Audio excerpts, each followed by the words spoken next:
Here is a paradox hiding inside almost every American household. Your income goes up, your savings go up, your raises come through on schedule, and your net worth barely moves. You are not broke. You are not careless. You are doing everything the adults in your life told you to do. But the number on your balance sheet looks almost identical to what it did 4 years ago. This is not a personal failure. It is a mathematical trap, and it is the single most common trap in American personal finance. The median U.S. household net worth sits at roughly $193,000. Most of those households have been stuck in the same narrow band for years, sometimes decades. The reason is not their income. It is where they are standing on a staircase that almost nobody ever shows them. Wealth does not grow in a straight line. It does not rise smoothly with your salary or reward your effort on a consistent schedule.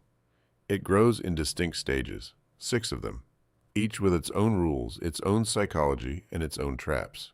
The habits that carried you up one step will quietly hold you on the next one. Stage 3 is where the trap snaps shut. It catches the vast majority of working Americans. And the reason it catches them is not laziness or low income. It is something far more insidious than either. Every stage of wealth is defined by a single number. Not your salary, not your job title, not your credit score. Your net worth. Everything you own minus everything you owe. That number, and that number alone, determines where you stand. Stage 1 is survival. Net worth under $1,000. Every purchase is a calculation. A blown transmission is a crisis, not an inconvenience.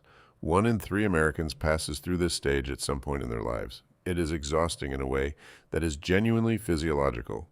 The research shows chronic financial stress degrades cognitive function. When every dollar is a question of survival, there is no mental bandwidth left for wealth building. Stage 2 is stability. Net worth between $1,000 and $10,000. The emergency fund exists now. The flat tire is annoying instead of catastrophic. The low-grade panic of stage 1 begins to fade. For many Americans, reaching stage 2 represents the first time they have ever felt financially safe. Stage 3 is the plateau. Net worth between $10,000 and $100,000.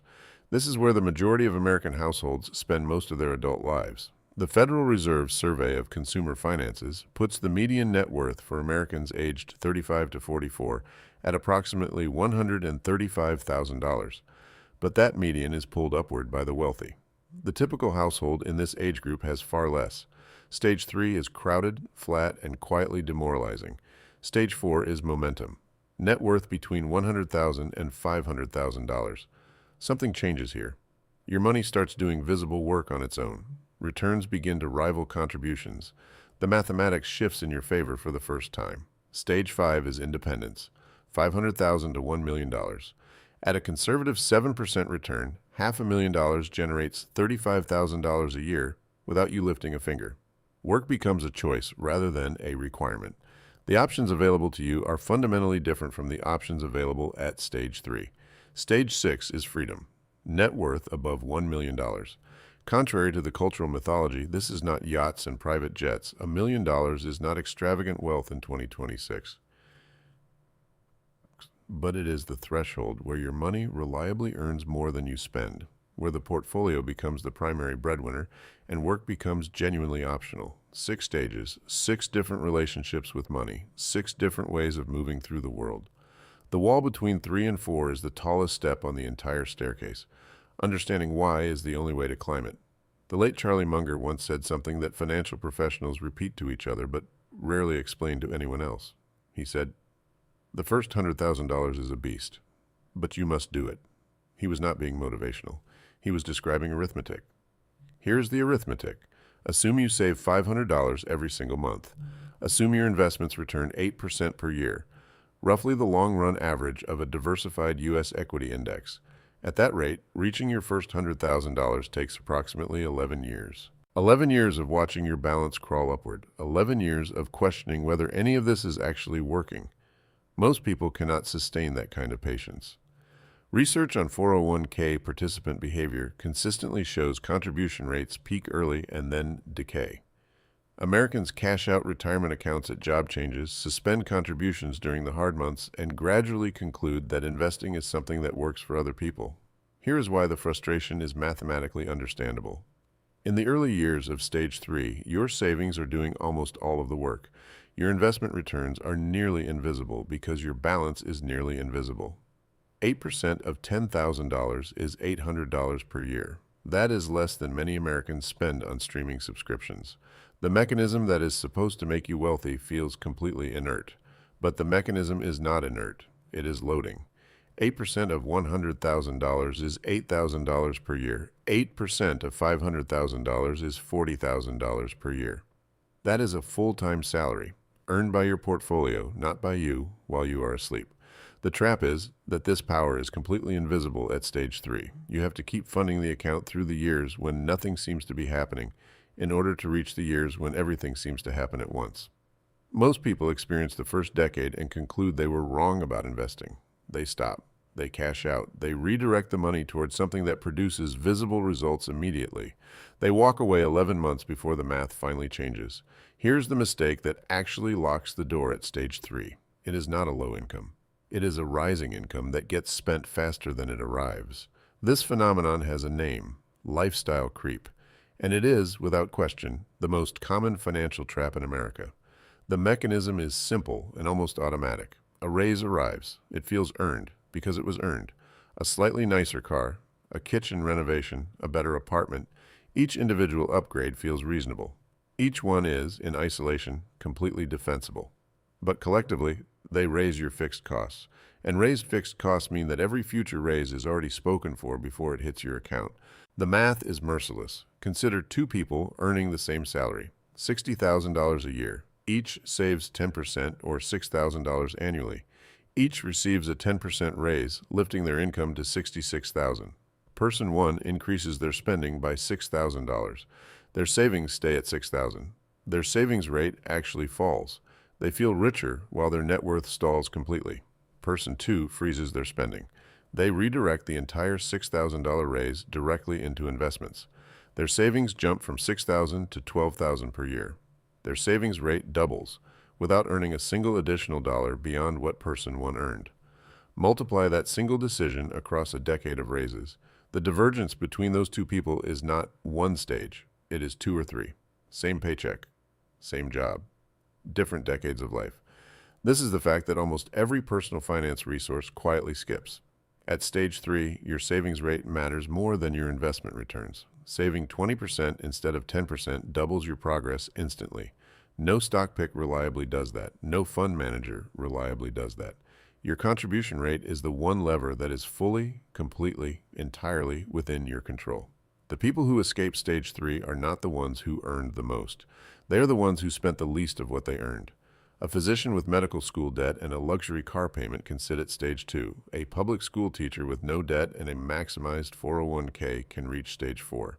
The paycheck is not the position on the staircase. The gap between earning and spending is the only thing that moves you upward. There is a second element that compounds the problem: high interest debt. The average American credit card carries an interest rate above 20%. If you are carrying a revolving balance on a credit card while contributing to a retirement account that returns 8%, you are losing 12% per year on the differential. You are running up a down escalator, and the escalator is faster than you are. The first real move out of stage 3 is often defensive, not offensive.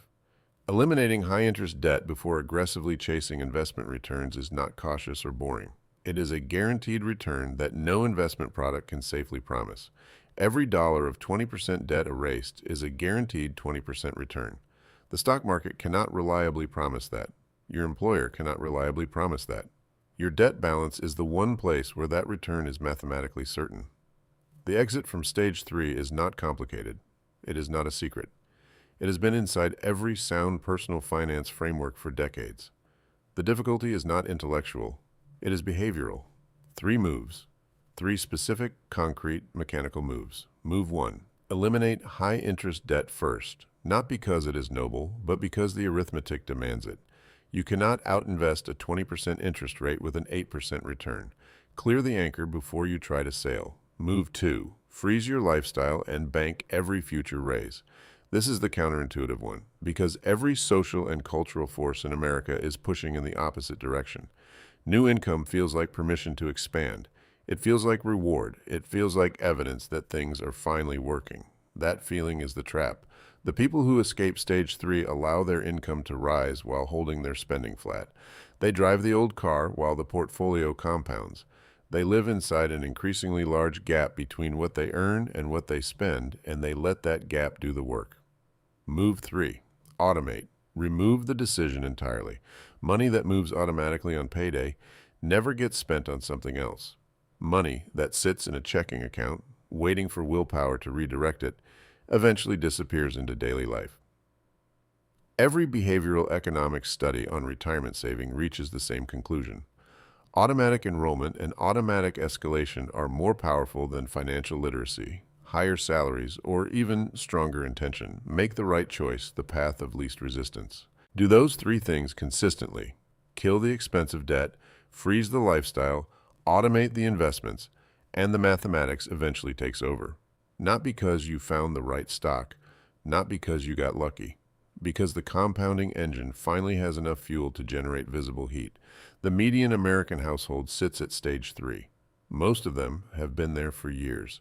Most of them will still be there in 10 years, not because they are failing, but because they are spending their raises, carrying their debt, and waiting for their income to finally be large enough to save meaningfully. The income is large enough now. It always was. Stage 3 is not where your story ends. It is where most people give up 1 year before the mathematics finally breaks in their favor. The wall is highest right before it falls. The people who escape do not earn more. They spend less of what they earn. They automate the difference. And they wait without quitting. That is the entire framework. That is what separates stage 3 from stage 4. Not a better stock pick, not a higher salary.